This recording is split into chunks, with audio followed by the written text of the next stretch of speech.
司命大人醒了吗？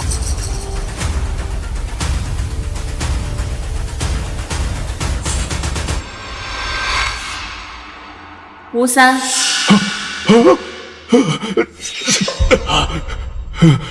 你最初像孤魂野鬼一样四处游荡，却甘愿放弃自由，守护我100年。现已功德圆满，你有什么想求的？司命大人，我罪孽深重，地府判官罚我，只要轮回，便会天生聋哑，双腿残疾。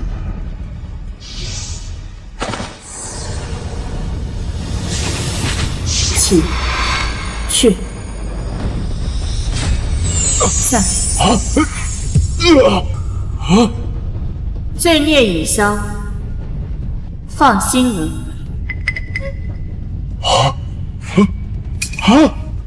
我能看见了，我能看见了，多谢司命大人。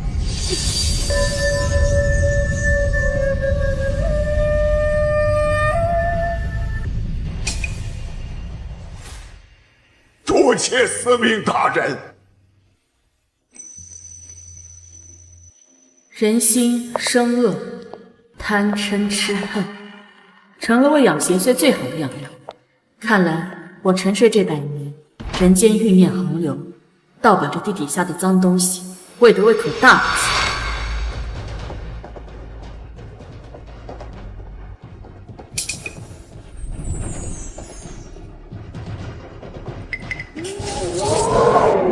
阴阳当铺今日重开，只当因果，不问经营。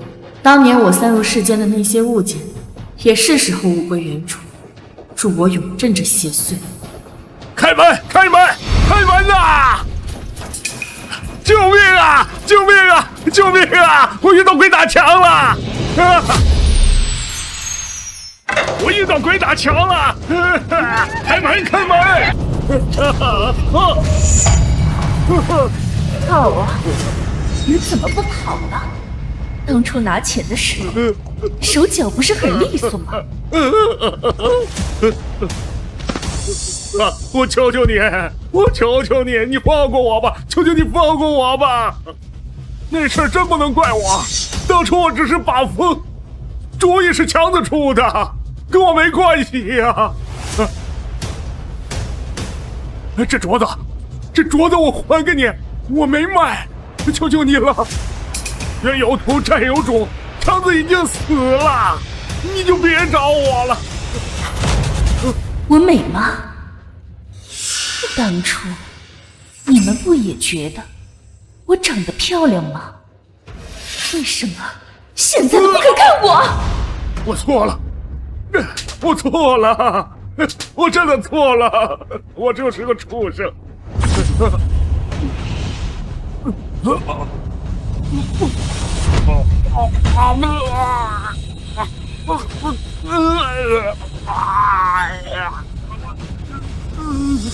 住手！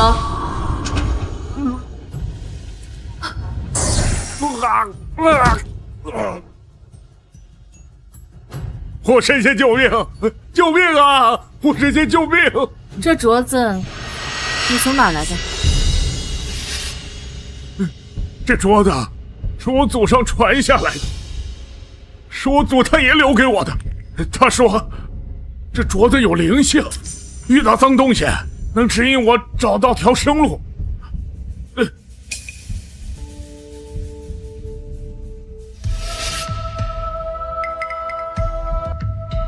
既是他引你来的，那便进来吧。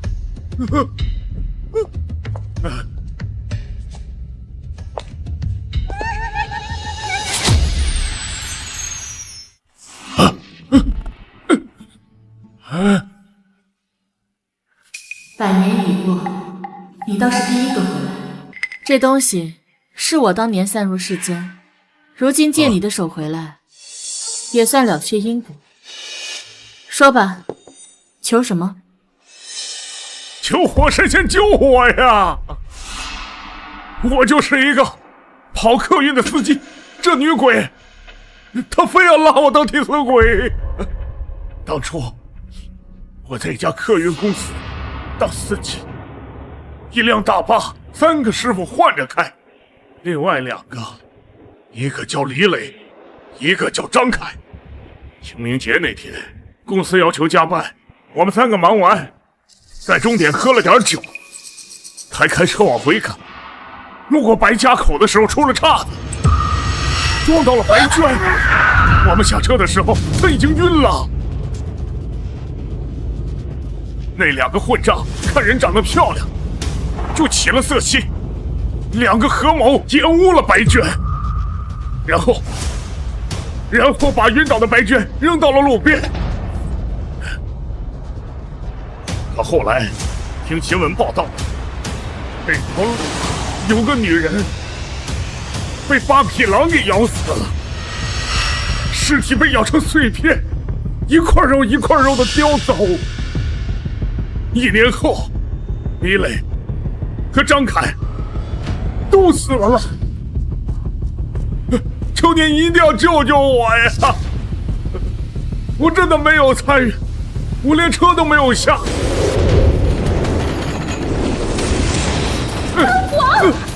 撒谎！我求你偿命！看来门外的那位并不认可你说的故事。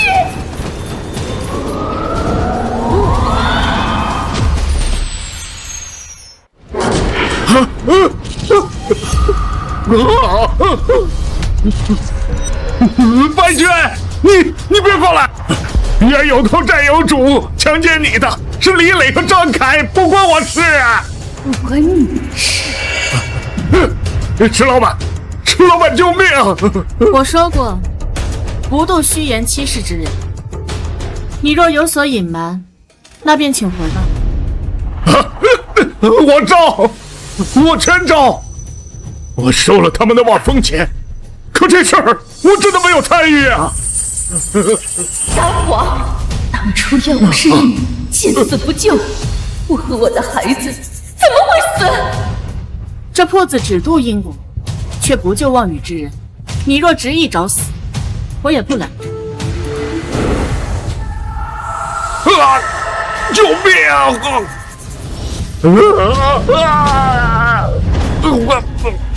我要你看清楚，你是怎么害死我的！大哥，求求你救救我！我还有个孩子，你送我去医院。我这里还有个镯子，能够驱邪避孕，是祖上传下来的，求求你救救我！什么年代了，还邪不邪的？咦，不过这手镯不错，嘿嘿嘿。不过我可没时间送医院，滚开！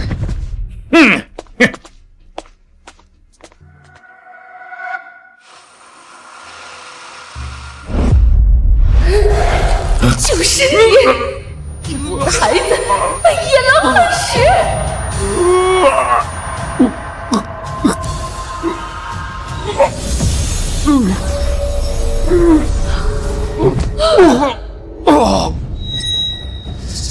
为什么要就这忍着？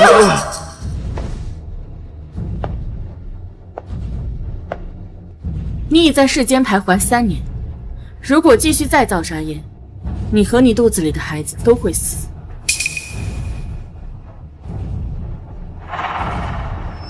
我不甘心！进入这当铺，因果自会了结。真言，起。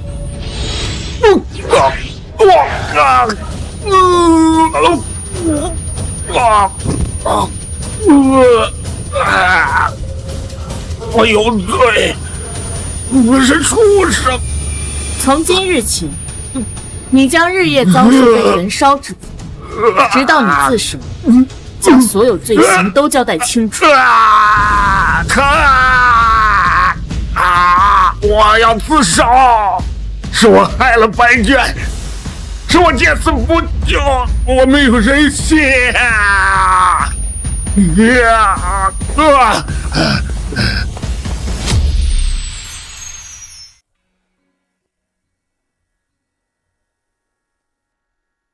谢谢你。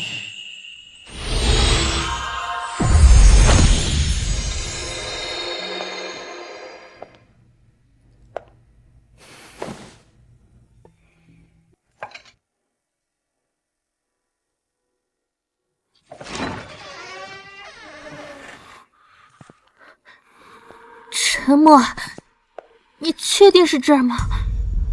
这连灯都没有开，看着怪瘆人的。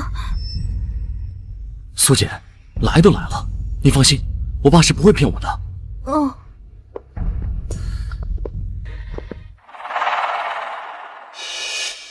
你看人家理都不理咱们，沉默，别折腾了，走吧。池老板，终于找到你，你救救他吧。天黑了，我这里不营业，出去。池老板，我知道你是高人，但我这朋友的脸实在拖不起了，你帮他看看吧。世人皆苦，我为什么要救你？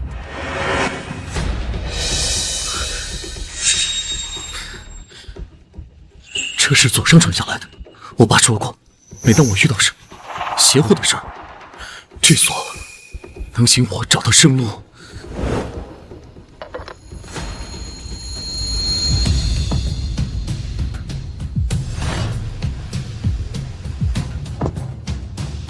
这东西确实出自我手，如今物归原主。说吧，求什么？苏姐，池大师答应了，你快把口罩摘了。我不摘。你的脸，治病就去医院，整容就去美容院，我这里不治活人病。我都说了没有用的。池大师，市里最好的医生我们都去看过了，都说他的脸没问题，可是他的脸就是不见好。池大师，只有你能救他，求求你了，你快给他看呀！你看，你快看！这是我买的最新生物科技，卖家说戴上它我就能越来越美。烧了！不行，绝对不能烧！横死之人的皮，你也敢往脸上戴？啊！烧了它，毁容保命；不烧，7日内皮肉吃尽，神仙难救。不行，绝对不能烧了！这是我唯一的希望了。我花了200万，我的粉丝要是知道我现在的模样，为了脸，命都不要了？没有脸，还活着有什么意思啊？这就是我的脸，这就是我的脸，谁也不能碰，谁也不能。我要去找卖家，他肯定有办法。苏姐，别追了。池老板，那可是条人命啊！他被贪欲蒙蔽了双眼，想死谁也救不了他。倒是你刚才进门时就没觉得自己的肩上有些沉重？池老板，你在开什么玩笑？每日凌晨准时苏醒，如坠冰窟，梦里有个声音一直在你的耳边，一遍又一遍，寒冷。我说的对吗？全对，是我爸，只有我爸才会这么寒冷。执念不散，会生出怨气，为何不去给他烧些衣物，让他不再如此受苦？我找了，我都找了，可是他活不见人，死不见尸。在我5岁的时候，我就被人贩子拐走。4年前，我才找到他。他在一家公司当保安，他嫌弃自己穷，没脸认我。我也有点爱慕虚荣，总想着等自己活出个人样，再风风光光的认他。我简直就是个畜生，我不是人。后来呢？去年我过生日，那天下着暴雨，他冒着雨把那个长命锁送给我。他说，那锁是祖上传下来的，它能护我平安。那天我本来是想留着它来着，但是他看到我身后的同事缩着脖子说，害怕给我丢人。我当时就鬼迷心窍，我竟然真的没留下。他就这么淋着雨走了。从那以后，他就人间蒸发了。在那天之后，我每天做梦都跟我说，他好冷，他好冷。但是我现在只想知道他在哪儿，好给他立坟收尸，让他入土为安，可以吗？可以吗？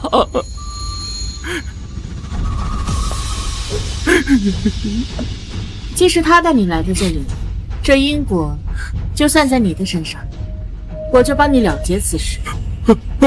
谢谢石老板，谢谢胡菩萨。事后长命锁我要带走，只要能找到我爸，你别说什么锁，我的命给你都可以。走吧，去看看他到底在哪里受的。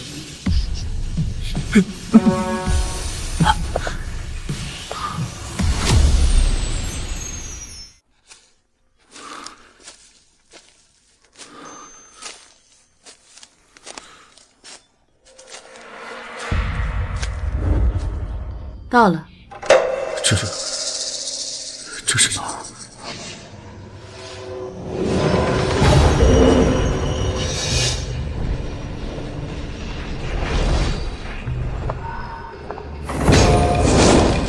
问灵起，阴阳开。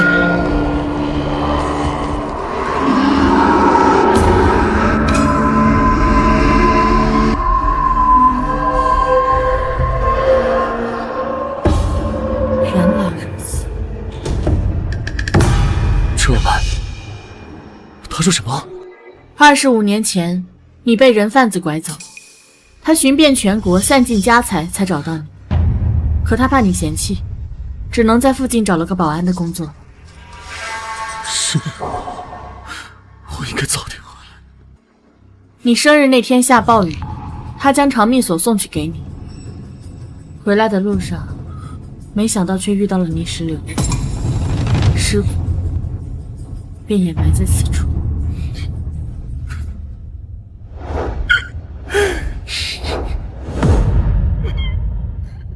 爸，我不知道。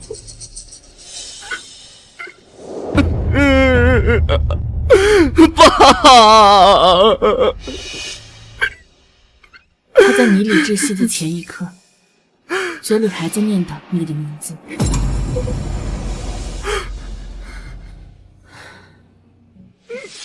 爸，我错了。他在地下喊了1年的冷，身子都冻透了。别哭了，趁着还有机会，给他烧点衣服和纸钱，别让他再冷着。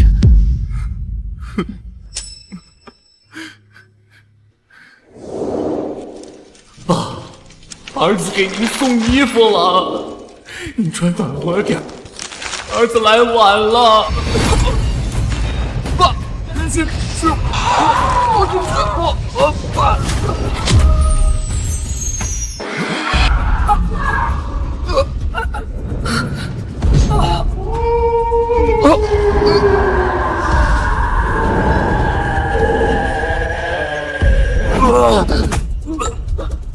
不对，不过是一道执念，怎么会忽然凶性呢？除非是铺子底下那东西的煞气已经压不住了，开始干扰世间。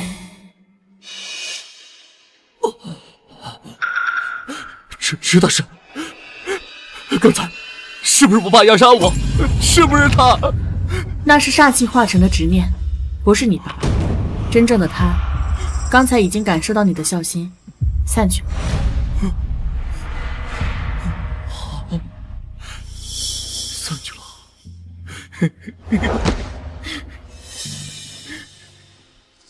爸，下辈子投胎投好一点，别再受这种苦。我下辈子一定对你好好的，爸。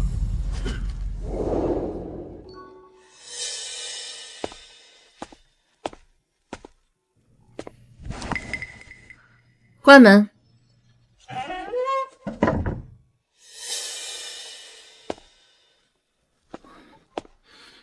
池老板，既然您这么神通广大，能不能顺手救救苏姐呀？不能。苏姐她这个人其实挺好的，她只是一时鬼迷心窍，才买了那个面具的。贪念一起，万劫不复。那面具既然已经粘在了他的脸上，现在想摘，得脱层皮。但脱层皮也比没了命好啊！你就发慈悲吧。他想要活命，自己会来找我。啊？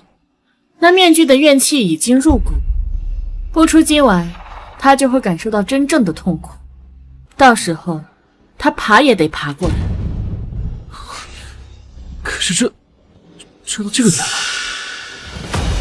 救命啊，石老板！救命啊！救命啊，石老板！石老板，开门啊，石老板！救命啊，石老板！求求你开开门！石老板，石老板，求求你救救我的脸！苏姐，你怎么样了？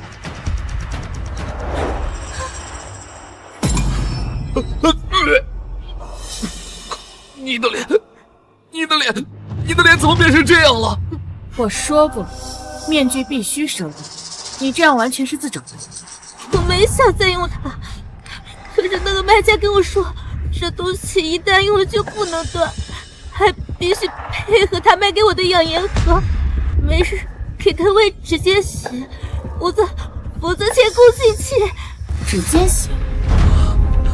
哦，我昨日又偷偷的喂了他一次血，可谁知道我一醒来，那面具竟然自己就贴在了我的脸上，好不容易才把它撕下来。指尖通心，你这不是养颜，是以身饲鬼。死鬼？盒子呢？在我家床头柜上。我只敢把面具带过来求救，没敢再碰盒子。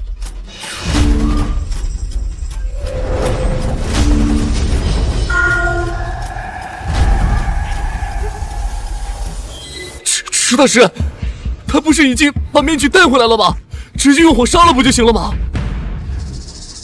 烧？已经晚了，那盒子是用来锁魂的。锁魂？把血滴进去，你的命就被锁在了盒子里。盒子不活，面具就算化成灰，也能靠着血气重生。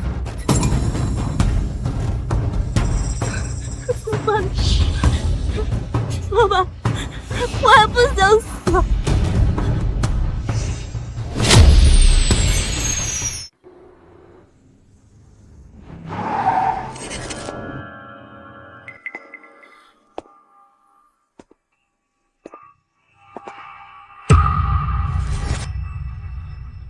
大师，这里就我一个人住。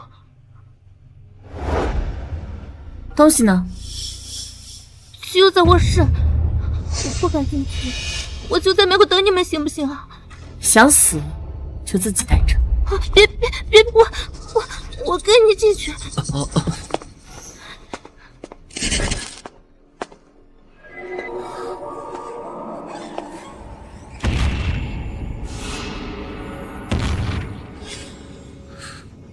苏姐，你这是什么阵仗？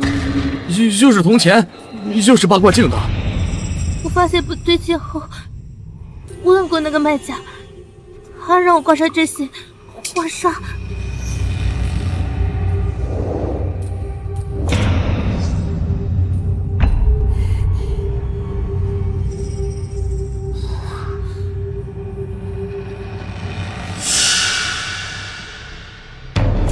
千年阴沉木。阴沉木，卖家只说这是顶级木材，能养颜。苏姐，这是给死人做棺材用的。你说什么？棺材？五帝前镇宅，八卦镜化煞，这两者本是驱邪之物，但这千年阴沉木最是聚阴，三者同在一屋，正好形成一个三阴聚煞局。三阴聚煞局。阴木为基，阴茎为翼，阴前所呼，从化煞变为养煞。而你，就是那面具最好的养人。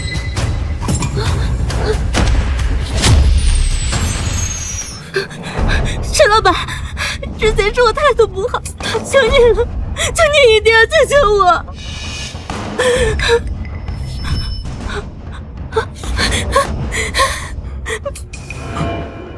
陈大师，你既然能看得出这其中的门道，那您一定有办法救他，对吧？您救救他吧！我只了结因果，其他不归我管。事后东西我要带走。都给你。别动，养煞局已成，现在把东西带走，你只会死得更快。那怎么办？今夜带着他再睡一觉。我不敢，他会吃了我的。替他准备后事吧。陈大师，你不能走，你不能走！苏姐，这是你唯一的活路呀！不能走，你快说话呀！我做，我欠你的。苏姐，别怕，陈老板说了，就一晚上。沉默，我好怕，我脸好痒。苏姐，没事，睡一觉就好了。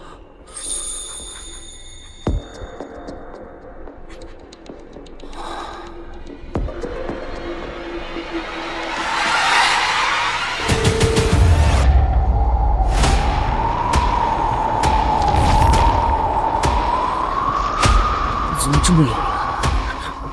痒，好痒，好痒，好痒，好痒！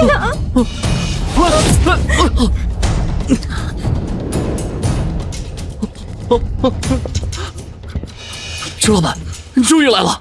苏姐她……此时阴气最盛，三阴聚煞已成。哦，苏姐她……无妨，物极必反，盛极必衰。这五帝镇宅顺序一乱，却冲宅所亡。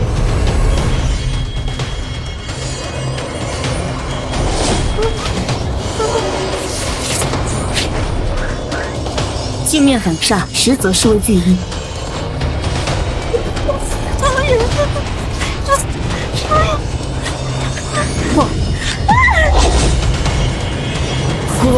苏姐，苏姐，你没事吧？你没事吧？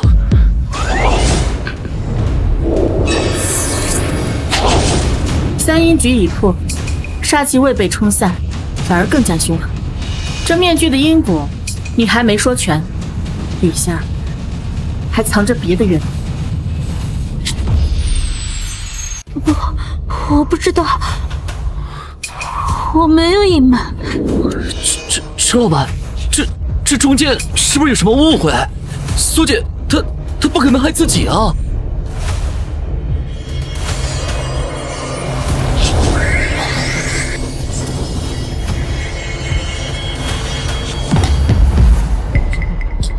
你先坐，你先坐，等苏姐她清醒一点，她能跟你解释清楚。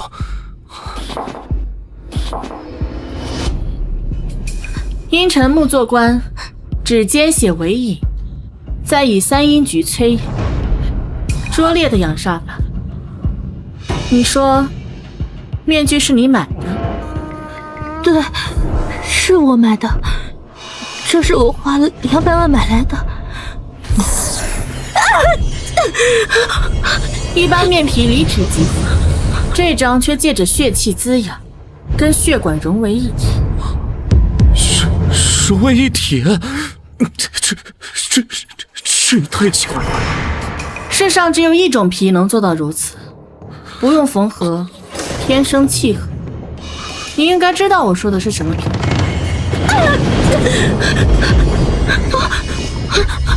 我不知道，我不认识。怨气冲天却不冲外人，他恨你，却因血缘离不开你。苏玉，你这张脸到底是从哪里剥下来的？大师，你说什么呢？这是我买的。既然你不想说，那就罢了。不过，这面具在你脸上残留的煞气，可不愿再有。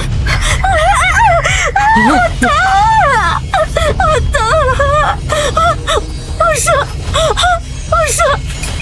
他是想要人救救我。什么？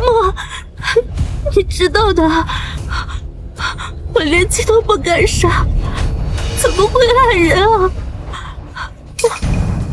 我其实有个妹妹，叫苏雪。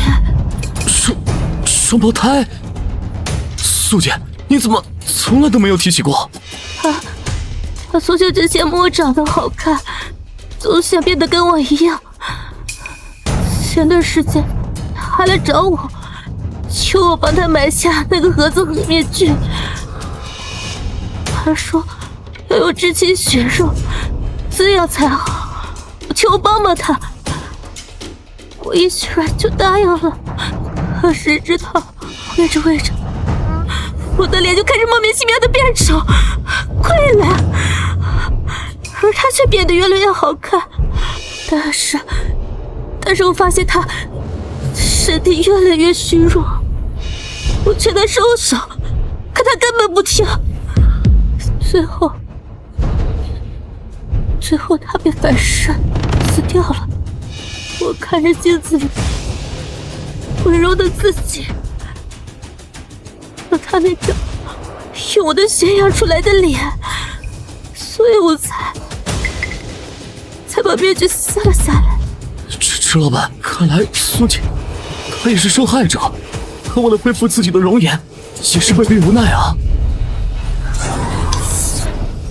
敢在我面前撒谎，你胆子真大。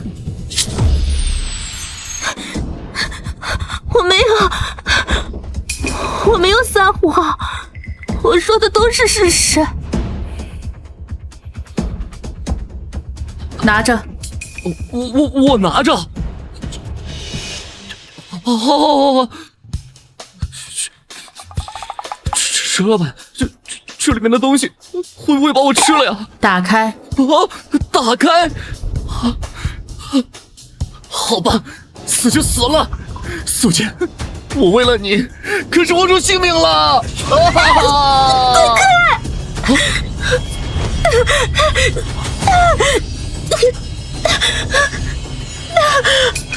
为什么？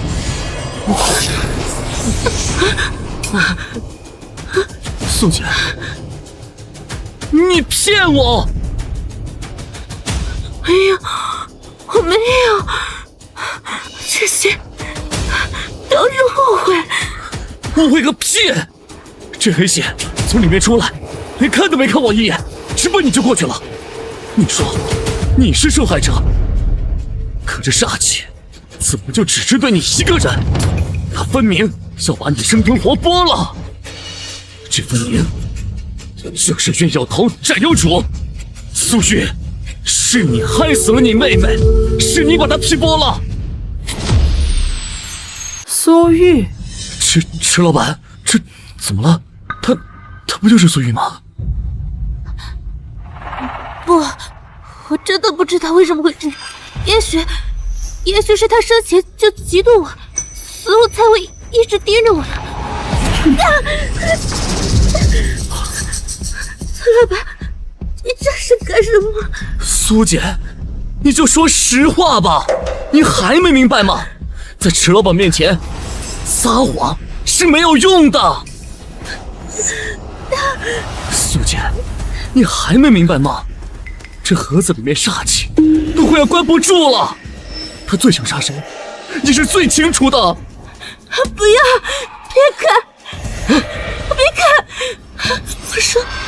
我全都说，求求你们别把他放出来。说，其实我根本就不是苏玉，我是苏雪，我是那个妹妹苏雪。你是苏雪？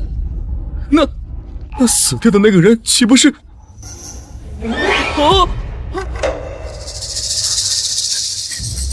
继续说。姐姐她根本就没碰过那些仙术，是我嫉妒她。凭什么我们出生就差了几分钟，她就是白天鹅，我就是周小月？凭什么所有人都围着她转？那你就把你的亲姐姐给杀了！我没想害死她，我真的没想害死她。是我鬼迷心窍，就听那个卖家说，这个东西能换脸，能把别人的美貌回到我自己身上，所以我就骗了姐姐的钱，买了他们。花你姐姐的钱，你还要杀了她？不是的，我骗姐姐说那是生物面膜，能保养皮肤。我说什么她都信。我还说这面膜要用血激活，她虽然怕疼，但是为了哄我开心，她真的就割破手去喂。你真是好狠的心啊！我能有什么办法？那面具需要用之前血气供养才能成熟，我只是想让她帮我把面具喂饱，我再戴上。我只是想要拿回属于我的一半美貌，我只是想要变美，我有什么错？石老板，我知道的我都说了，我也不想让他死的。还有，没了呀，真的没有了。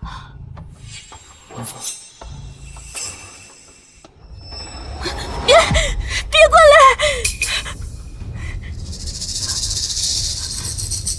那天姐姐发现了盒子的秘密，她非要把它烧了，还要拉上我去报警。我好不容易才变美了一点点，怎么能让她毁了我的希望？我假装答应了她，然后给她下了安眠药。你给你亲姐下药？是她逼我的。我就趁她昏睡的时候，亲手把那张还没喂饱的面具硬生生地贴在了她的脸上。那面具饿极了，一碰到肉就开始疯狂地吸食，她在梦里疼得直打滚。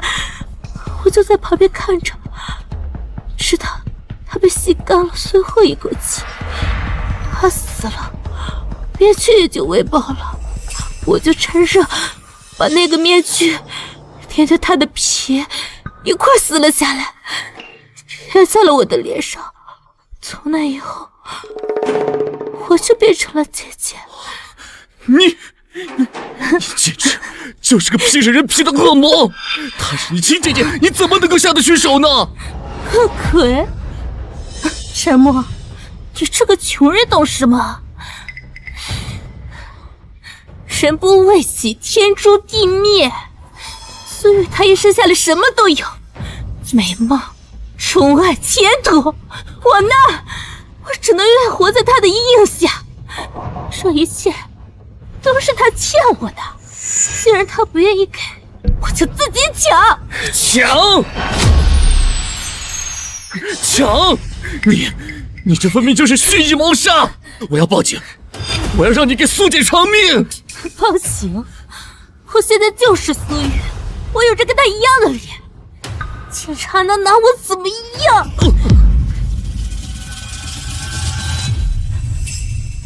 但是啊，我已经把一切的因果都交代了，按照规矩，你该帮我化解了吧？啊，我现在有钱，有的是钱，你想要多少都可以。规矩？对啊，我都已经认错了，你可以放过我了吧？我只了结因果，从没答应过救人。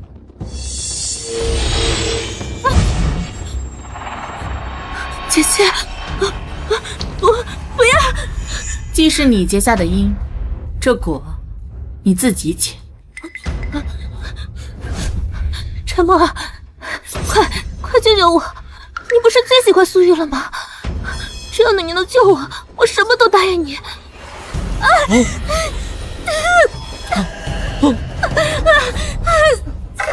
不要！你们不能杀我！我是李家的人，这东西是李家大少爷李天成卖给我的，他不会放过你们的。什么？李家？他刚刚说的是李天成给他的这个邪物。李天成是谁？池老板，你连李家都不知道？李家可是上都最有钱、最有势的4大家族之首，其中产业遍布全国，最著名的就是做慈善。李老爷子可是出了名的大慈善家，可是这种积善之家怎么会搞出这种邪物？这李天成可是李家唯一的继承人啊！李家，李天成。愿世世代代奉司命大人为主，行善积德，护佑苍生。若为此事，天地共诛。好一个行善积德，好一个护佑苍生。池老板，你认识李家100年前，4大家族奉我为主，我承诺保佑4家世代昌盛。如今4族后人违背情义，主仆情分已断，是时候亲自上门清理门户。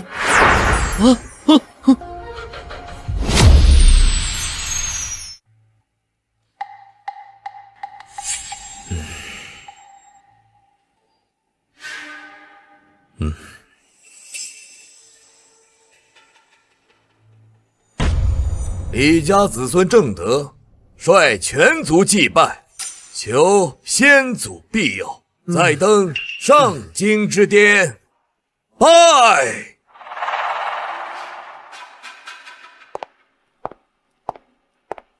哪来的女人，这么大胆子，敢踩红毯？起！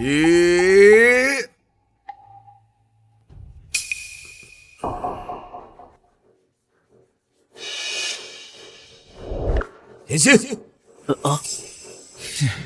祭祖到底还动手，没规矩。都说二房出来的，能有什么规矩啊？爹，不是我没规矩，是上面有人。混账！上面只有祖宗牌位，哪有什么？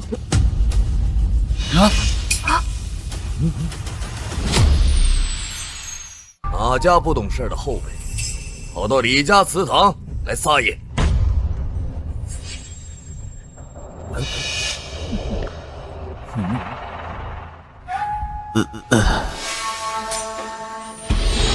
奉茶。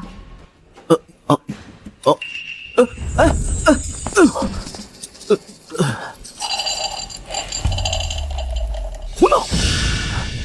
知不知道这是什么场合？敢给一个外人敬茶？爹，我真没有，是这腿不受控制。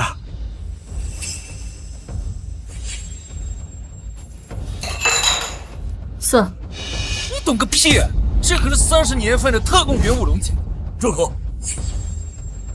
这位小姐，你把李家祠堂当茶馆，还嫌弃茶不好，是不是有点过分？你就是李家的现任家主。不错，李家现任家主李正德。小姐，你是？池映雪。原来是池小姐，有事儿说事儿，不要装神弄鬼。李守和是你父亲？是家父。他那个叫毛蛋的小名，后来还有人叫吗？你怎么知道我父亲的小名？毛蛋，这名字你是从哪儿听来的？这小名只有老爷子和我知道，那可是传说中的司命大人给老爷子取的。石小姐，既然你连老爷子这么隐秘的小名都知道，想必您便是那位司命大人的后人吧？后人？正德，你疯了！这是老太爷的位置，这野丫头坐了老太爷的位置，你还跟她攀亲戚啊？爸，这女人装神弄鬼，你怕她干什么？住嘴！再多嘴一句，家法伺候。石小姐，既然您是那位的后人，那便是我李家的贵客。这里人多嘴杂，不如移步偏厅叙茶。偏厅？是，这祠堂阴冷，怕怠慢贵客。不去。哼，给脸不要脸！正德，我看这野丫头啊，就是过来找茬的。那个，石小姐坐这儿挺合适的。惊魂了，怎么看见她心里发慌？林守和还没死吧？石小姐，你这是……去把他叫来，我有事要和他说。你算什么东西？敢对我爷爷招之即来挥之即去！我爷爷今年都100多岁了，是李家的定海神针。你年纪还没我呢，居然敢这么放肆！对，天成说的对，也不知哪来的神经病，竟然跑来李家撒野。那个，我觉得池小姐她不像是在撒谎。而且不知道为什么，她一说话，我这膝盖就发软，心里直突突。万一爷爷真认识她呢？李天行，你脑子进水了吧？向着外人说话！给我闭嘴！还有没有点规矩？石小姐，老爷子年事已高，身体抱恙，实在不方便见客。况且你作为一个晚辈，这样指名道姓的要见老爷子，这说话的态度和规矩恐怕不妥当吧？晚辈，你们几个这副义愤填膺的样子，他是真的生病了，还是你们的心里有苦，不敢让他来见我？你放屁！少在这胡说八道！我爷爷是何等尊贵的身份，是你想见就能见的？我李家在天都是第一家族，只手遮天。要不是看你是女人的份上，早就把你腿打断扔出去了。这是给你脸！哎呀，你没事吧？你敢打我？你怎么动得手？天成，你没事吧？我看这就叫现世报，平时坏事作贱，这下遭报应了。这个女人竟然敢来我李家祠堂，动手打我儿子！我好久没见过这般愚蠢的人。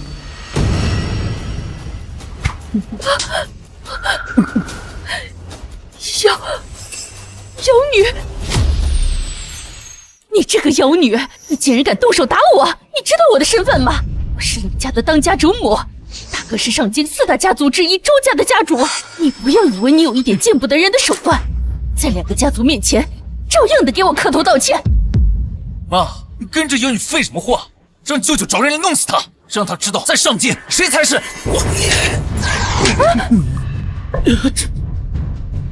这女人果然有点手段，不行，再这样下去，事情要……石小姐，请手下留情。一星，还愣着干什么？啊，爹，咋了？刚才这位池小姐让你奉茶，显然是对你印象不错，你快帮着求求情啊！这可是你大娘，平时对我非打即骂，这时候成大娘了。快呀！哦，那个池小姐，您看您能不能别打，别打得轻了啊！你说什么？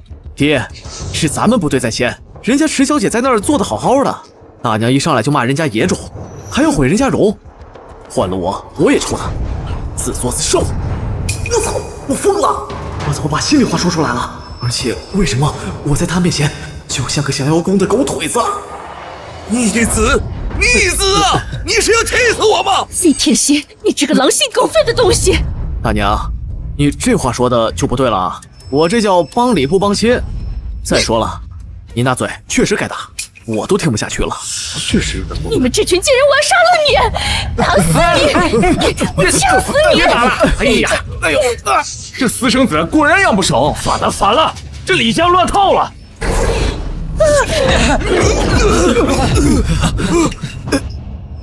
好吵！李守和就是教你们这么跟我说话的？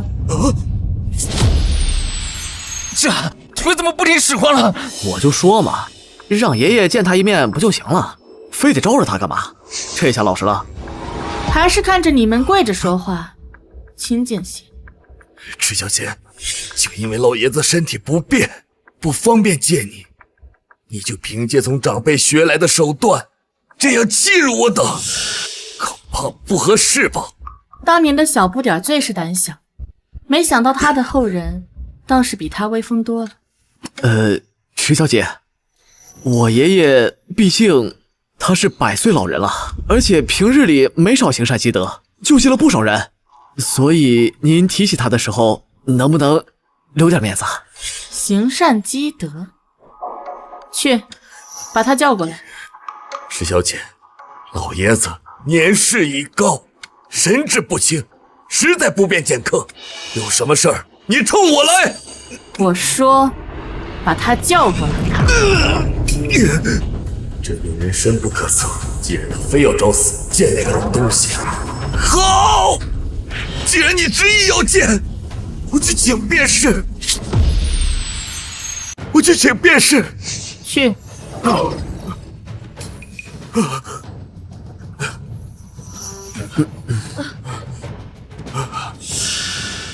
石小姐，既然你执意要见老爷子，那便请稍等。老爷子身体不便，住得偏远，我这就亲自去请。看好贵客。哎，能动了，我能动了。妈，你没事吧？正德去请老爷子了，老爷子手段通天，在他面前是龙得盘着，是我得握着。你刚才不是很嚣张吗？敢打我！等我爷爷来了，我就让你磕头赔罪。好吵！哎，两个胆小鬼，看来还没跪够。趁现在我爷爷还没来，本少给你个机会，给我滚下来，向李家列祖列宗奉茶赔罪。对，得磕头，磕100个响头。敬茶？怎么不情愿？我李家列祖列宗何等尊贵，受你一拜是你的福气。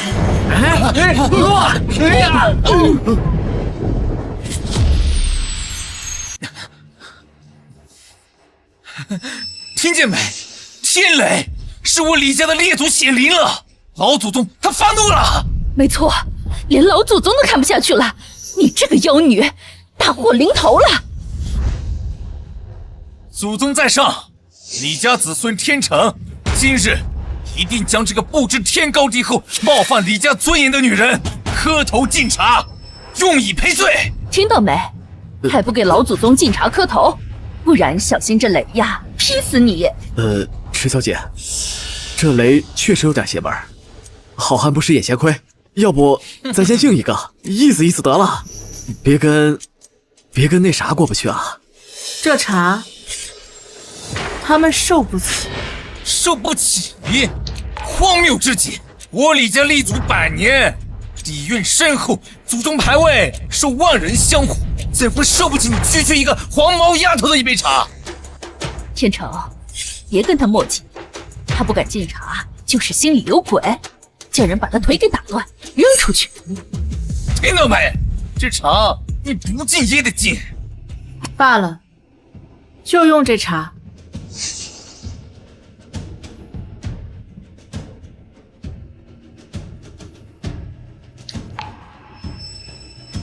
成全李家。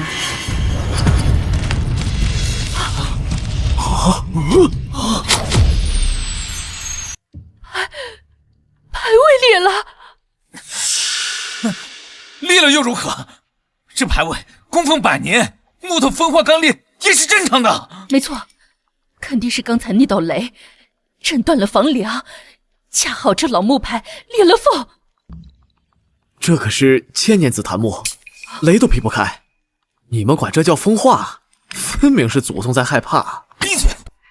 再敢妖言惑众，我把你嘴撕了！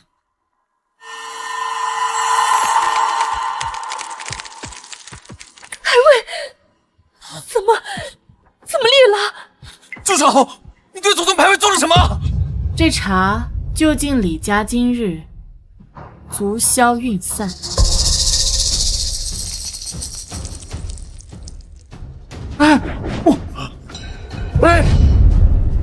你疯了吗？你怎么敢把？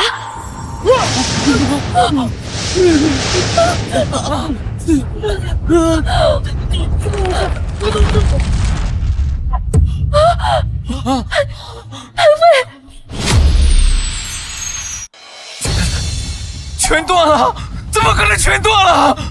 对，这是雷，是刚才的雷震断了，这肯定是意外。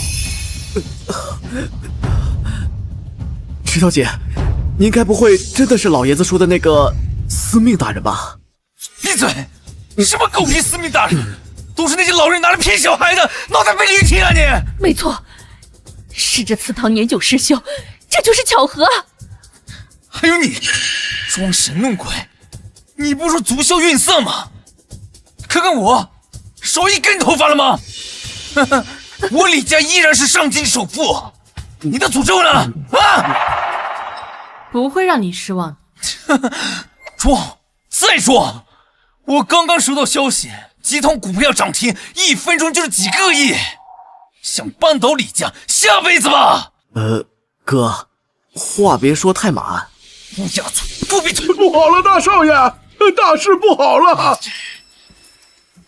鬼叫什么？大少爷，出大事了，天塌了！慌什么慌？天塌了，本少爷顶着！大少爷，完了，集团的股票突然暴跌！暴跌？刚才不是涨停，怎么突然暴跌啊？是真的，不知道哪里来的几千亿，直接把咱们的盘口砸穿了。几千亿？怎么可能？谁有那么大本事？还有，和我们李家有关系的集团同时发了解约函。他们疯了吗？肯跟李家解约，不想在这混了？大少爷，不是混不混的问题了，李家现在已经资不抵债了。这个事儿，资不抵债，已经有人在门口贴封条了。李家破产了，彻底破产了。天成啊，没事吧？一言定一族生死，他真是那位？你看，大少爷脉搏有力，但是生机却是一直在流失。这不可能！这不可能！妈，我送我去医院。妈带你去最好的医院，快抬人呐！不用去医院了。什么意思？不用去医院是什么意思？范脉邪祟，以煞养运，足消运散，自然复命。你还有3分钟。3分钟？这不可能！我是李家大少爷，我不想死。我早就跟你说过，举头三尺有神明，就你别干那些缺德事儿，你非不听。闭嘴！私生子，你盼着我死是不是？我不信，我不信什么司命大人，这世上根本就没有神，你是个骗子天成，好疼！医生，快告诉我这是假的，对不对？我没事，对不对？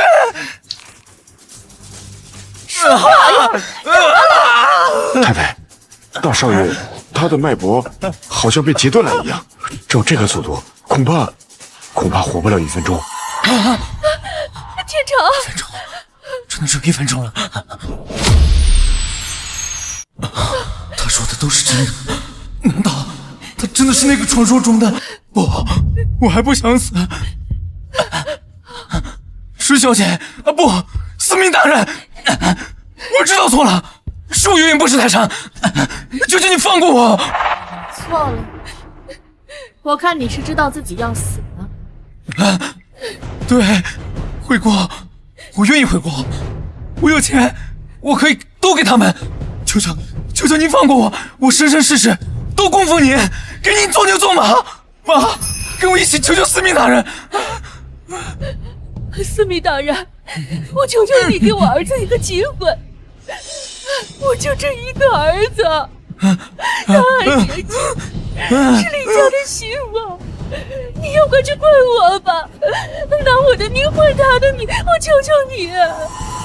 沉舟可补，覆水难收，既是你自己种下的恶因，这苦你得自己尝。这不可能！大少爷，大少爷还有3秒。不，救救我！救救！天成！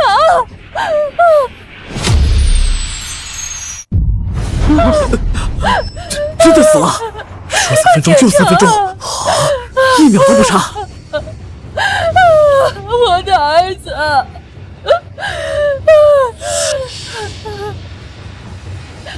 是你，这个妖女，是你害死了她，根本不是什么司命。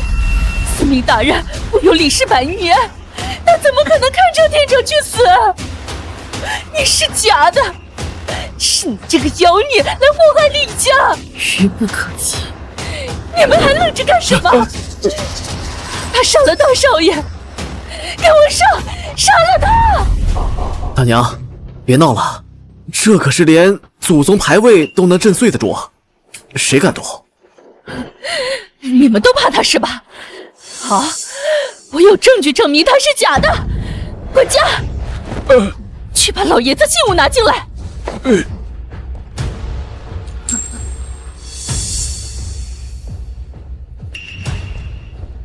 太太，这是老太爷千叮咛万嘱咐，不能动的。滚开！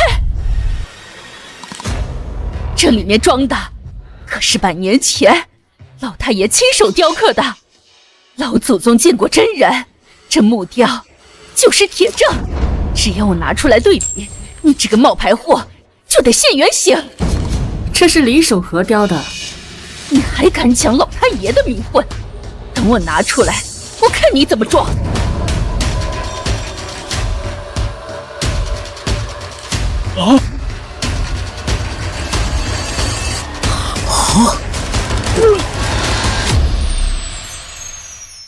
睁开你们的狗眼看看，什么是真正的司命大人！一模一样，简直是一个模子刻出来的。对呀，不可能，怎么可能是一模一样？假的，都是假的！是你整容了，你按照木雕整容的，你觊觎李家的财产，你害死我的儿子，你还来抢夺李家的家产！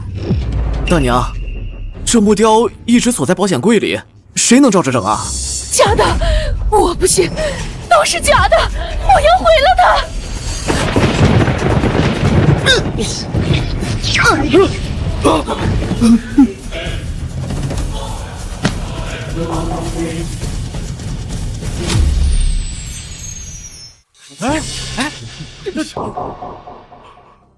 爸，您慢点，那个女人就在阿霞！哎呀，我阿霞，阿霞，天成，正德，你鬼叫什么？老太爷，是大夫人和大少爷都没了。什么？爸，是她，就是这个妖女，就是她害死了天成和阿霞。刚才我去请您，前后还不到10分钟的时间，阿霞和天成就被她害死了。好大的胆子，敢在我李家祠堂行凶！爷爷，不是这样的，是大娘她非要砸祖宗留下来的木雕，所以才遭了天谴。天行，你大哥尸骨未寒，你竟然帮着凶手说话！混账东西，吃里扒外！爷爷，是他们先。给我跪下！哎呦！爸，别理这个混账东西，先收拾那个妖女！毁我宗祠，杀我子孙，不管你是何方神圣，今天都要把命留下。不管你是何方神圣，今天都要把命留下。爷爷，你听我说，这事儿不对啊！天星，你别白费力气了。老爷子执掌李家100年，这身居高位的威势，即便我站在旁边，也是心惊胆战，喘不过气来。你一个乳臭未干的小辈也想扛住？乖乖跪死在这儿吧！起。我能动了？这怎么可能？老爷子的威严，你怎么可能站得起来？什么？阁下到底是什么人？李守和，你这100年是活到狗身上去了吗？这声音，难道是？爸，你老糊涂了吗？什么他是不是的？这，你千万别被他骗了。就是老太爷，千万别被他给骗了呀！那大太太和大少爷的尸体还热乎着呢。这女人心狠手辣，刚才还砸碎咱们祖宗牌位，这分明是要断我们李家的根呢！爸，天成可是您最疼爱的长孙呐！你要是不出手，咱们李家以后再上京还怎么混？闭嘴！都给我闭嘴！喂，不管你是谁，敢在我李家祠堂行凶，老朽绝饶不了你！哪怕拼上我这条老命，也要把你碎尸万段，来祭奠我孙儿在天之灵！李守和，这100年，你的脾气倒是比之前大了不少。不过这双眼睛，怎么瞎了？放肆！竟敢当众揭老爷子伤疤！闭嘴！这声音，这语气，司命大人，真的是您？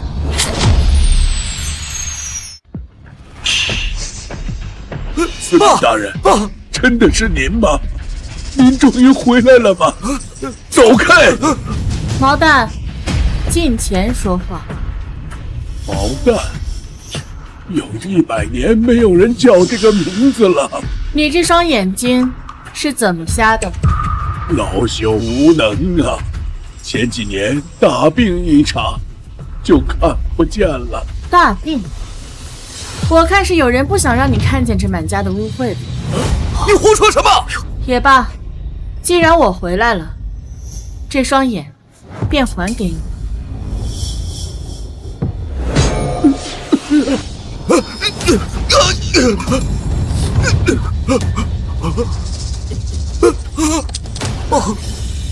爸，这是我能看见了，我看见了。我操，这就治好了，好，神医啊！司命大人，真的是您！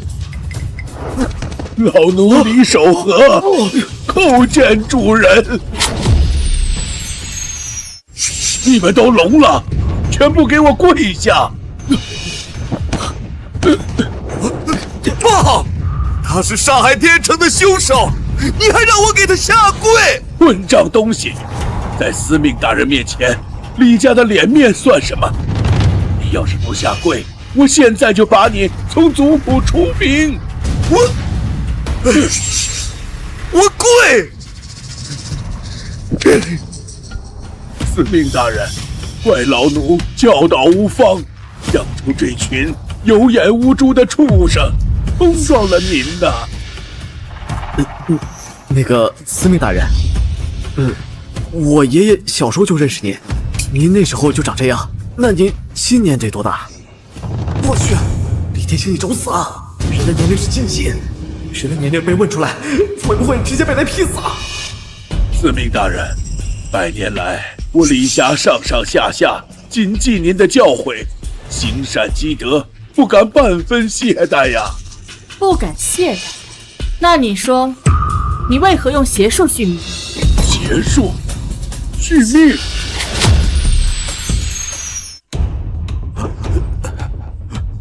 司命大人，老奴不明白您在说什么。老奴虽然眼盲体虚，但从来没有用过什么邪术啊！够了！父亲一生积德无数，整个上京谁不知道他的善名？没错，老家主是我们李家的泰山北斗，向来光明磊落。这女人分明就是把咱们李家赶尽杀绝，找借口罢了。那个司命大人，我爷爷他确实不像是会用邪术的人，您是不是搞错了？爸，您看看，您对他是客客气气，礼敬有加呀，他一转手就污蔑您，什么司命，什么主人，我看他就是个骗子。光明磊落，你自以为行善积德，却不知自己早已被别人当成了养料。养料？够了！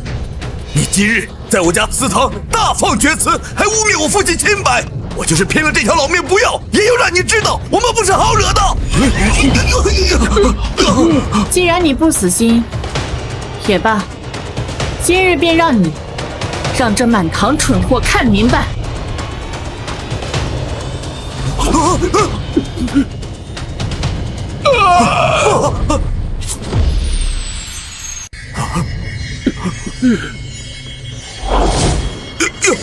爸，你怎么样？我父亲要是有个三长两短，怎么可能？明明是我藏起来的。你现在还不醒悟？醒悟？原来如此，原来我早就已经死了呀！啊，死了？这什么意思呀？什么情况？这是？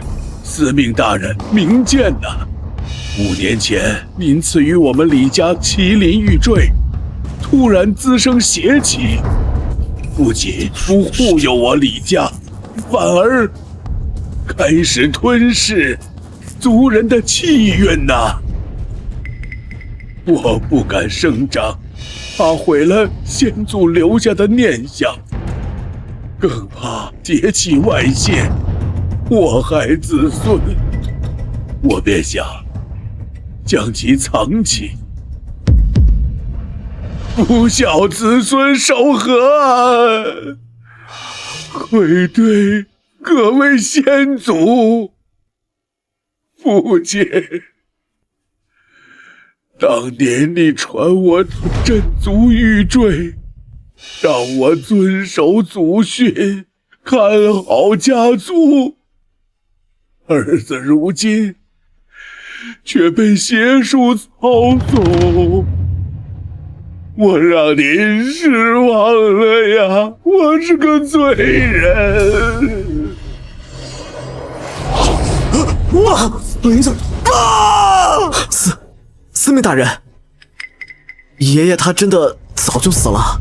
玉佩离体，他的身子撑不住了。既然爷爷真的修了邪术，那岂不是我们李家都……这满屋的污秽，你身上还算干净啊？我干净。至于你们邪煞反噬，自有报应。司命大人，求您救救李家吧！救救李家吧！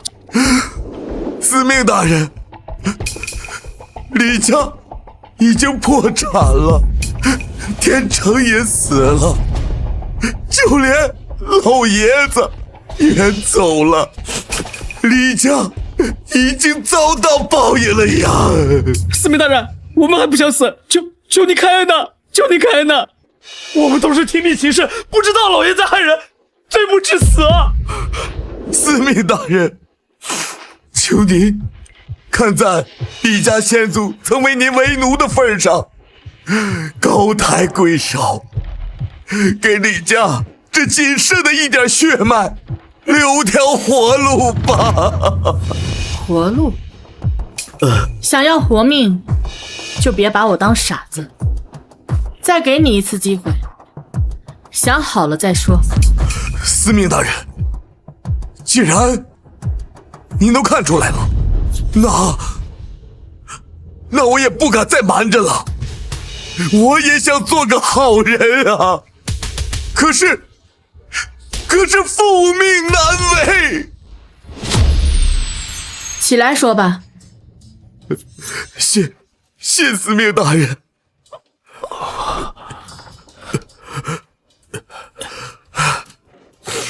那还是好几年前，李家生意惨败，一落千丈，眼看着就要从上京的豪门里出名了。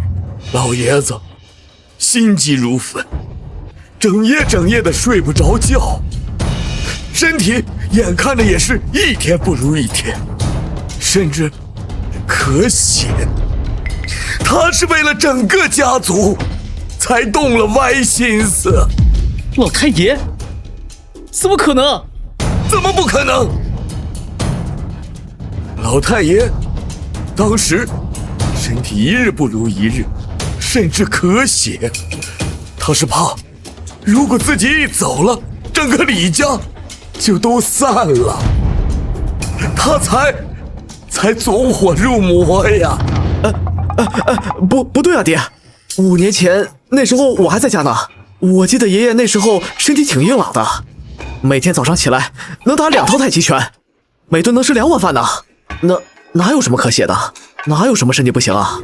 天星，你当时还小，不懂事儿。你爷爷那是在硬撑着，他是怕别人看笑话。大人，这孩子不知内情。事实上，当时老爷子内力早就虚空了。虚就虚呗，解释就解释呗，怎么一头汗？就在当时，老爷子偶然遇到了一种事儿，逆天改命的秘术。哦，他发现通过这门秘术，您赐给他的麒麟玉坠不仅可以护身，更是一个天然的煞气容器。于是他就疯狂地开始搜集市面上的凶宅旧物，陪葬冥器，然后借助玉坠的力量把那些物室里面的煞气镇压住，然后卖出去。是卖出去。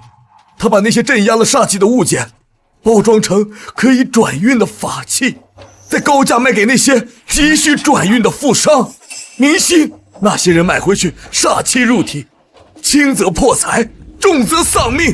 他们身上原本的气运便通过这玉坠源不断的反哺到李家身上。这是谋财害命啊！怪不得这些年李家的生意顺风顺水，原来是用其他人的命换的。司命大人，我这都是被逼的。我劝过老爷子，我说这是损积德的事儿，是要遭报应的。可他说那些人死不足惜，只要我李家能够长盛不衰，死几个人算什么？司命大人，我是他的儿子，我不敢不听呀。所有的脏活累活都是我干的，可我心里的苦有谁知道？这些年每一分钱我花的都是痛心疾首啊！心惊胆战，我看你是红光满面，想出的很啊。司命大人，我劝过老爷子不止一次啊，我跪在他床前劝他收手，我说这些事儿是要遭报应的。结果呢？结果他说那些人求财得财，求名得名，我们是在做善事。爷爷一直是很讲原则的人啊，怎么可能私底下……哎，天星，你太天真了。老爷子平时对你慈祥，因为你是孙辈儿，而我是他儿子，所有的脏活累活全部都是我一个人扛着。你看到的是外表光鲜亮丽的李家老太爷，而我看到的是一个被死亡恐惧吞噬的疯子。你没见过他咳血时的狰狞，没见过抚摸邪物时的贪婪，你当然不懂。继续。司命大人，我知道现在我说什么都像是在推卸责任，可我真的没办法。一边是孝道，一边是良知，我被夹在中间，生不如死。但这满堂的族人还有天心，他们真的是无辜的呀！你要杀，就杀我一个吧，求求你，给李家这仅剩的一些血脉留条活路吧。爹，李正德，你说的话恐怕连自己都要信了。我李正德对天发誓，刚才若有半句谎言，叫我不得好死。过来。我拿着。司命大人，这东西他不会咬我吧？拿稳了。去。我操，冒烟了！怎么会这样？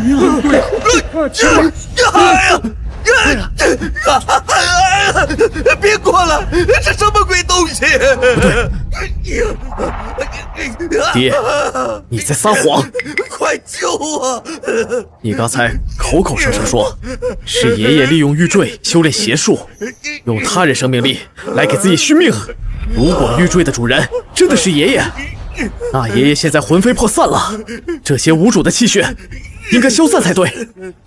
但现在玉坠在我手上，这些血气却偏偏发了疯似的往你身体里钻，这说明玉坠的真正主人是你。这些年来吸取别人血气养活自己的根本不是爷爷，而是你李正德。还不算太笨。我说啊！求求你快让他停下，我受不了了！家主，你倒是快说呀，别连累我们呀！就是，再敢对司命大人撒谎，我们全家都得要陪葬了。我全都说，千错万错，全都是我一个人的错，但我也是没办法呀。没办法。当初老爷子确实没有使用邪术，他一生恪守祖训，怎么会做那种事情？那你刚刚还把屎盆子往爷爷身上扣，你是人吗？我是害怕，我害怕担责任。5年前，李家生意惨败，墙倒众人推，只有老爷子活着，李家这块牌子才能立得住。我是害怕呀，我怕老爷子一旦走了，李家完了，我这李家家主也就当到头了。我贪恋着权势，我舍不得这荣华富贵呀。所以我就背着所有人悄悄动用了麒麟玉坠，是我用邪术为老爷子强行保命。我真的是为他保命呀！可是当他拿血气入体的时候，我没控制住，那感觉实在是太好了，就像是有无穷的劲力，太美妙。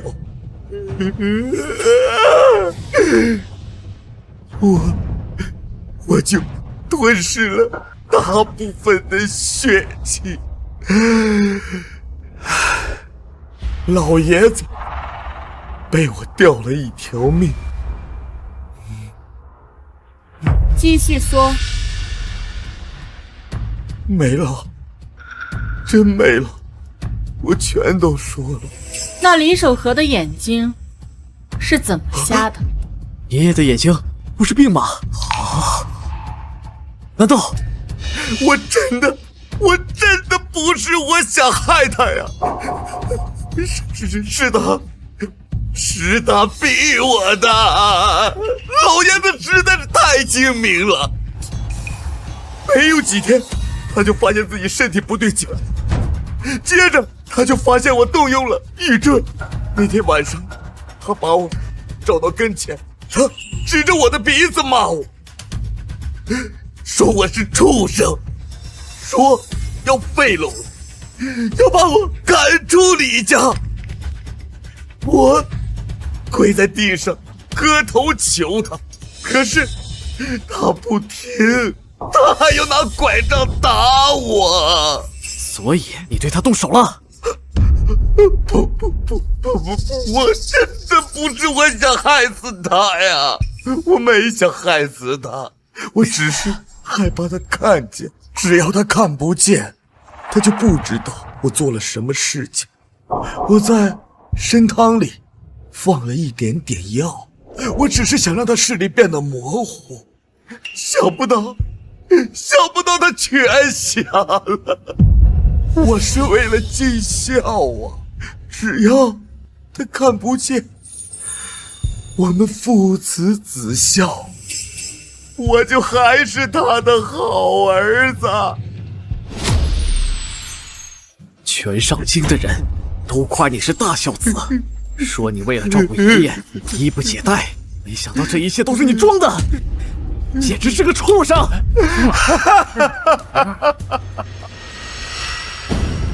畜生！我是畜生！我做这一切都是为了我自己吗？我是为了李家，为了李家的100年基业。老爷子不死，我们李家这棵大树才能不倒。只有他活着，李家才能继续在上京呼风唤雨。你们这些后辈从小锦衣玉食，哪儿来的？还有你们开豪车住豪宅，那些钱哪儿来的？那是我李正德背着骂名换来的。哎呀，做这一切全都是为了李家，为了李家的后辈能够世代享受荣华富贵，为了李家能够成为上京第1豪族。爹，不，李正德，你所做的都是为了你自己的荣华富贵。我为了李家付出那么多，这些是我应得的。疯了！司命大人，这次我把什么都说了，您可以饶了我了吧？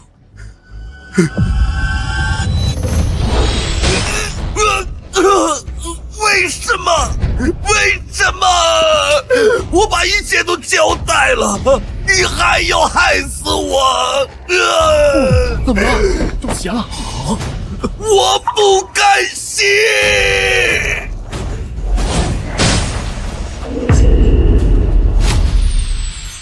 从今以后，李家血脉往后3代皆为贫贱，用来偿还恶骨。对呀，对呀，饶了我们吧，饶了我们吧，救救我们吧，饶了我们吧！行了，别吼了，司命大人留你们一条命，已经是开恩了。趁着还有一口气，大嫂，快走，快走！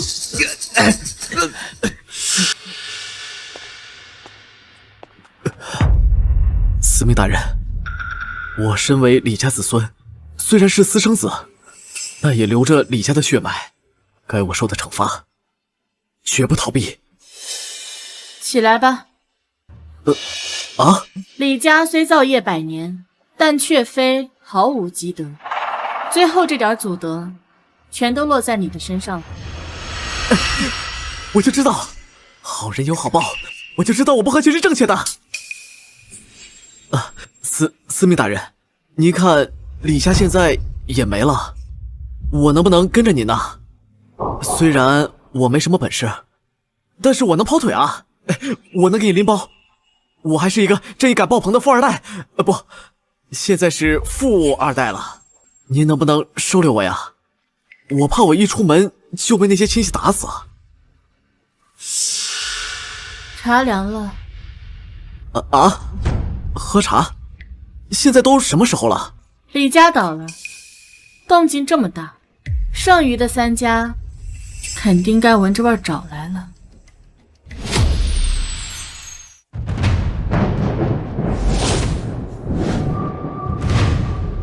这气象，这是司命印记，难道那个传说是真的吗？李家祠堂动静这么大，李正德那老狐狸恐怕是踢到铁板上了吧？500年前，老祖宗临终前交代过，若见金光破云，必是司命归位。我们3家这些年干的那些烂事儿，闭嘴！不管是谁敢动4大家族，都会付出代价。走，进去看看。哎呦，大人来了！吴家吴震天，赵家赵山河，郑家郑不二，这3个老狐狸全来了，手里还抱着个盒子，不知道装的什么暗器。要不我找几个棍子？不用。啊？那怎么打？谁说要打了？让他们滚进来。李家好大的排场，这么大的动静，就不怕惊扰上京的安宁？哪来的黄毛丫头，敢捉神弄鬼？李正德呢？李守和呢？都死绝了吗？哎，吴老狗，你嘴巴放干净点儿。这是司命大人。司命大人，就凭他？嘿呀，20出头还细皮嫩肉的，我看呐是李正德的小情人吧？没错，李天香，你一个私生子懂什么？真正的司命大人那是神仙人物，怎么可能是这副德行啊？别跟他废话！他如果是司命大人，把咱们手里的信物打开看看。好。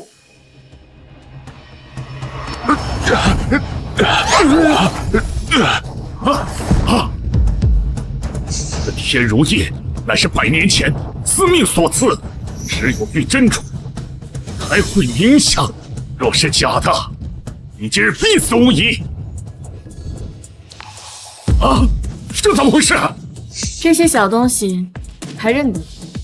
信物，100年来从未有过动静的死物，竟然复活了！这真的是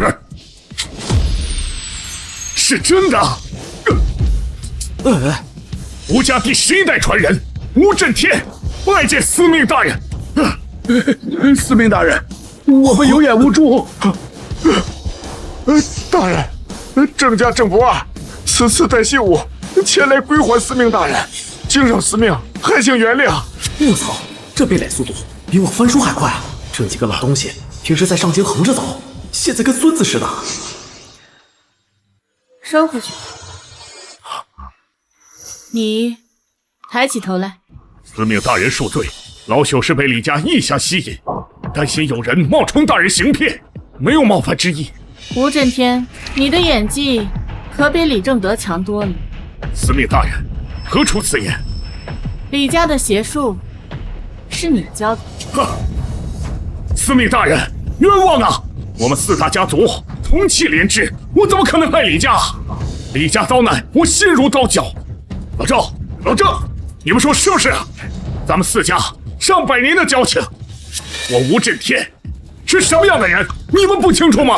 司命大人，这老吴虽然非常精明，但是他也不至于做出这种断子绝孙的事儿啊！是，这老东西看着这么怂，真有这胆子？李家用邪术以煞养运，需要配合镇煞法器，而4大家族里，只有你吴家有着天龙镇邪印，这个法子是你出的。欲加之罪，何患无辞？司命大人，你有什么证据？证据？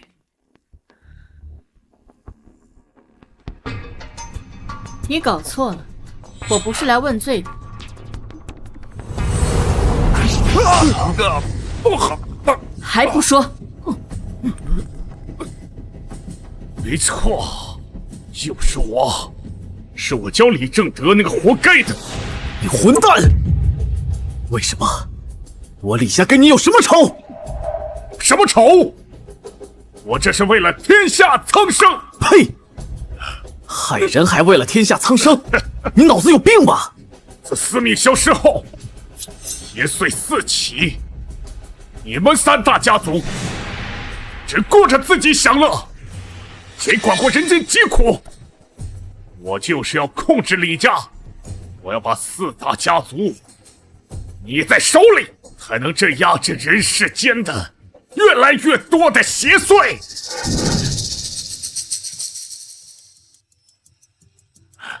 只要李守和瞎了，以后李家你掌控，我保你荣华富贵。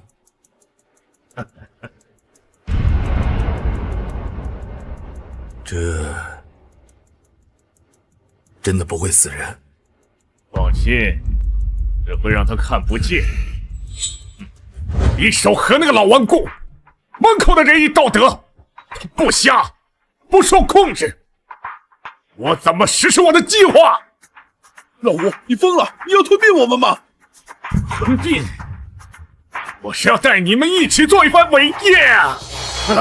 故事编得不错，可惜你早就不是无震天了。说什么？你以为你在利用邪气，其实邪气早就沉入你的身体。你看看你现在的样子，人不人，鬼不鬼。你看看你现在的样子，人不人，鬼不鬼。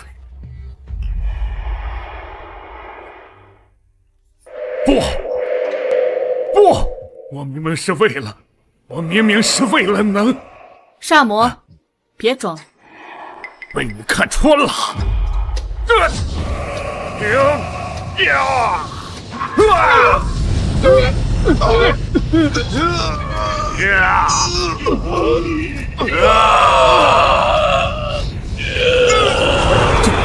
什么鬼东西啊？他们早就被无震天控制，不过是用煞气吊着一口气的傀儡罢了。不愧是司命大人，没错，这三大家族早就成我的养料了。如今三煞合一，吞噬了三种百年气运，去应血。现在的我无敌的。司命大人小心，这怪物好猛！别休矣！就这，我的力量动不了了。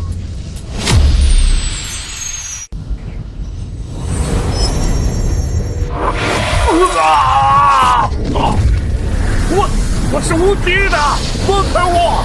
我是无敌的。带盖子的东西有吗？容器，带盖的。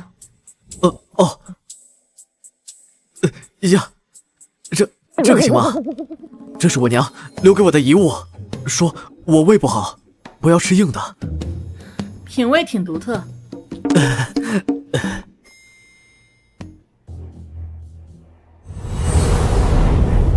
进来吧。这就完了。拿好，以后这就是新的镇邪印。大人，我拿个粉色的饭盒去镇压邪祟，不会被鬼笑死吧？这是你的事，走了。司命大人，咱们去哪？当铺关门太久，也该回去了。